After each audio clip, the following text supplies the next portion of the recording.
Hello, friends.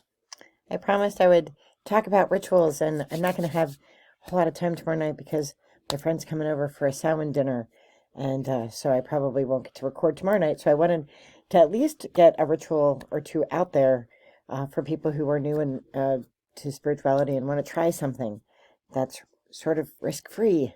So for those of you who are new to this channel, I am not a witch. I'm a druid, but I am a Christian druid, and I don't do magic. Ritual is not a bad word. We're not sacrificing goats. Um, Churches, synagogues, any religious tradition uses rituals. We call them rites in the Anglican Church, but they are rituals, right? So this is very much the same sort of thing. So not to belabor that point, I want to give you some hands-on things you can do. So the rituals I'm going to talk about tonight honor ancestors.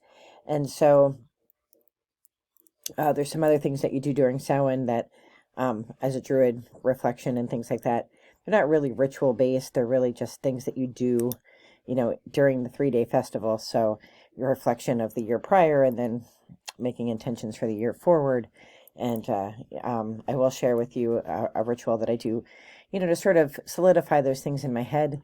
I believe there's witchcraft that's similar to it, but I don't know because I'm not a witch.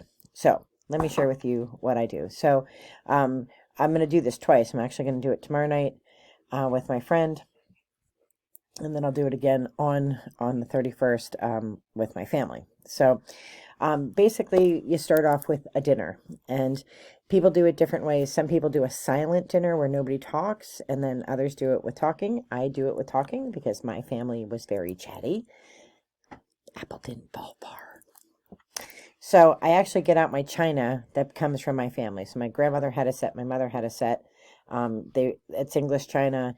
My mom had 2 seasons, my grandmother had 2 seasons, and then when they passed, all 4 seasons were together, and I have those. So I actually use the china. My mom loved using it, my grandmother loved using hers, and I love using it. And so you set your places. It'll just be my friend and I. I asked my friend to bring a dish if if a different dish was needed, but obviously she can use my dishes if she wants. And we celebrate by having a meal that's all cooked with harvest foods. So I went to the farmer's market today at lunch, and the menu is pretty exciting. Because I was homebound for 15 weeks healing from a foot injury, I learned to cook some fancier things than I normally cook. I'm a very simple cook. My kids like it. They're giant, so clearly we're all giant, so it works. But I'm going to be making roasted vegetables inside of a pumpkin. I saw that recipe. I've been making this very simple apple cake, which is absolutely delicious. I'll be making apple chicken, which is very exciting. And I will be making, what am I missing? Bread and apple butter, but I'm missing something. Or maybe that is everything. Mulled cider and apple cider. So everything is as harvest, connected to harvest. And so, soul cakes. I'm sorry. How could I forget soul cakes? Soul cakes are like the dessert, but you make those for Samhain. So, so we'll eat dinner, and we're going to tell stories about the people we love, and we're going to talk about people who are living, then we're going to have a good time. This is my hiking partner that I'm doing this with, and we're all into this, stuff together. So we start off with the dinner. We stuff ourselves full, and then we're going to sit down, and we are going to write on small pieces of paper the names of everybody that we want to remember at the campfire. And for me, because I celebrate my Celtic heritage, my friend does not really celebrate her ancestors in the same way that I do.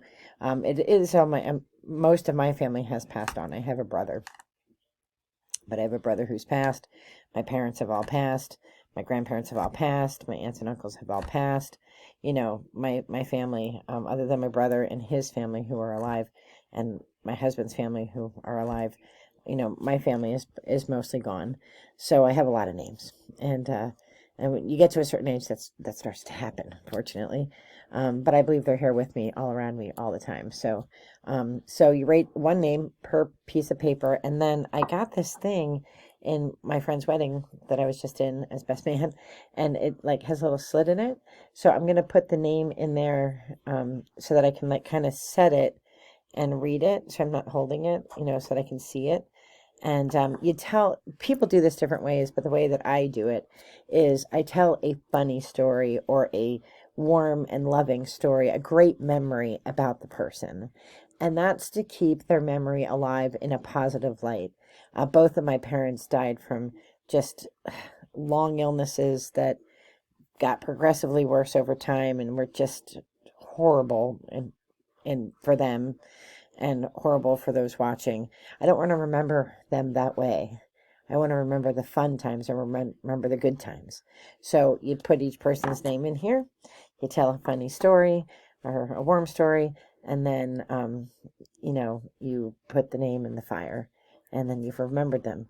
And you go back and forth. So Nav and I will go back and forth with people. My list will be longer because I go into my ancestors. And obviously I don't have any memories with my ancestors. I don't know who they are. I don't know their names. I can only go back so many generations. Thankfully, the English kept very good records, so that I probably have more, I have more to draw on because my family on both sides have done their history. So, but I do some, just general thanksgiving to my ancestors for all the couplings over time that have created the person that I am today. So we do that, and that campfire takes a while, right? We just sit in my yard around the fire bowl, and then we do that. And then once we've honored our ancestors, we write down all of the things that we want to get rid of from the previous year, because Samhain is Celtic New Year. So you want to start the new year fresh, just like New Year's Eve, right? Just like New Year's Eve, you're going to make New Year's resolutions, but in order to make room on that shelf, you need to get rid of some of the old stuff. So there's some, real specific things I want to get rid of, and you write those down on paper. You don't have to share them out loud. You can put them one by one. That's how I do it. I put them in one at a time. I think about them, and then I say, let it go, and I throw it in the fire, and I let it go. This year, there was great frustration over not being able to hike at all this season. There was tremendous frustration about that, and not being able to hike, and not being able to play the bagpipes in parades. Really, any event that required any kind of walking is extremely frustrating for a person who loves to walk and who loves to be out and about and in nature, everything I love. But I think I have a real sense of gratitude, because I wouldn't have done any of this stuff. I wouldn't have really did a deep dive into my spirituality had I not really been grounded these past 15 weeks. And I think that when I do get back outside, when I'm able to hike, it's going to be so much more transformative and powerful. I mean, it was powerful before. Druids are very connected to the earth, but I think it's going to be even more powerful because I've spent really quality time learning about spirit and learning about spiritual gifts and things like that, and really connecting with my own spirituality. So I'm going to let go of bad stuff so that I can make room to develop my spirituality more. And so that's one thing. There are some relationships that just didn't work out. I had high hopes, right? The relationships are relationships, whether they're friendships or, lovers or coworkers or, people at the grocery store, whatever, right? Relationships are relationships. And sometimes you think they're going to go one way and they don't go that way. So, but you just got to let it go. At some point, it heartbreaking. One in particular, just really it threw me for a loop, because clearly I was misguided in my own head about the levels that we were at in our friendship. So, that one, probably hurt more, I think, than any other relationship I probably had in a very, very long time. Actually, maybe ever, to be honest. Didn't see it coming, but it is what it is. And I've, moved past it a while ago, but to solidify that at the fire, you write it down and you let it go.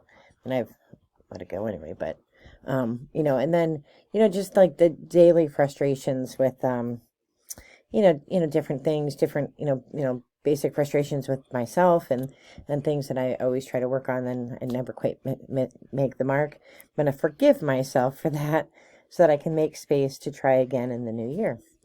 I have to say, overall, I'm very, very blessed. God has been so good to me, and even not being able to hike and not being able to march and kind of being homebound and really, really parking my butt for 15 weeks. It's sometimes really frustrating and seems unfathomable to be grateful for that. But I am grateful because I wouldn't really have connected to Spirit had I'm always busy. I have something every single night. I either teach, or I have Red Cross, or I have Girl Scouts, or I have bagpipes, or I have bagpipe lessons, or I give bagpipe lessons. I'm going to visit this friend. I'm going to have dinner with that person. I'm traveling here. I'm going there. I'm always, always, always on the go. And this was a really good lesson from Spirit, from God, to have a seat once in a while. Take it all in, soak it all in, love it all. So I'm gonna forgive myself for a lifetime of overachievement, and make room to be still in the new year. So once you're done with the fire, you sit around and it'll be great because my friend and I can talk for hours about all kinds of stuff. We'll probably play with some crystals and show each other new things that have come in. I'm all about the pine cone. I don't know if you saw my last video, but I am all about the magic of pine cones. I'm in love. I'm going to get a million pine cones and put them everywhere because I'm so in love with them now. I don't know how I didn't know that they closed up when they got wet. Like, I've slept on pine cones. I sleep in the forest, like 3 months out of the year. Like, how did I not know that they closed up when they got wet? I don't know. But again, a reminder, a blessing of my ignorance, right? That I go into nature all the time and I don't really know what I'm looking at or what I'm doing. And I need to be much more observant and much more respectful to nature. So the pine cone has taught me a lot. So that's what's going to happen. Those are some of the rituals. Now, I didn't sacrifice anything. I didn't do any chanting. I say let it go when I let go of the things from the past year. Like I said, let it go. But there's nothing scary in there. Those are just things that you can do that kind of help commemorate the season of Samhain. And while you have this thin veil, there's an opportunity for souls to come, right? The souls can come, the good souls can come. If you want to carve a pumpkin to scare away the bad spirits, if you want to dress up as a ghost to help some of the good spirits come over and be comfortable, you can do those things too. You can listen to music, you can play music, you can sing. Some people chant, and things like that. I don't do all those things because I don't need those things. In my religious tradition, we do a lot of singing. I'm a lover of hymns. I love to sing hymns.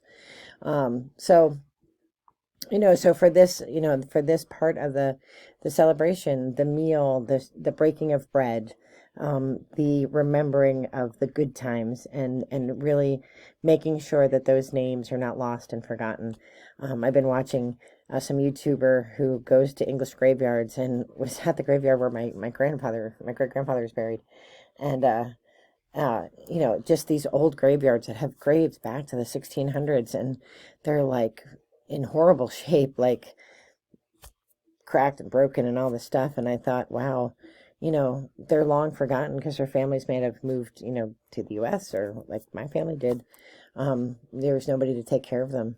So while I'm here, I can take care of the memory of the people that I know of, even if I hadn't met them. And then I can say thank you and pay tribute to all those couplings that created what you see here in front of you today. So, wishing you all the very best in light and love. I will try to get a few more of the rituals in before Samhain actually starts and takes place on Monday. So be well. Wishing you all the best in light and love. Take care. Bye-bye.